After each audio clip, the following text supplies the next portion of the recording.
ሁላችሁም አማኞች እንዴት ወደ ሰማዕታት በደስታ እየዘመሩ እየሄዱ እንደሆነ እየተመለከትን ነው።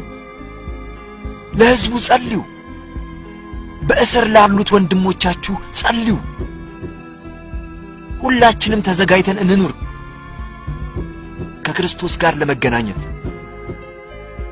ስለዚህም ብንሞትም ወይም መስዋዕትነትን ብንቀበል ኑ የአባቴ ብሩካን ዓለም ሳይፈጠር በፊት የተዘጋጀላችሁ መንግሥተ ሰማያትን ውረሱ የሚለውን ቃሉን መስማት እንችላለን።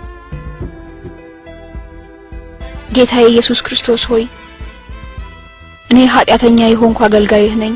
ጌታ ሆይ በሁሉም ቅዱሳንና ሰማዕታት ጸሎትና በድንግል ማርያም አማላጅነት የምጠይቅህ የአንተ ሙሽራ እንድታደርገኝና ከቅዱሳኖች ጋር እንድትደምረኝ ነው። እባክህን በእስር ላይ ሆነው ከሚሰቃዩት ጋር ቀላቅለኝ። የሰማዕትነትን አክሊል አቀዳጃቸው።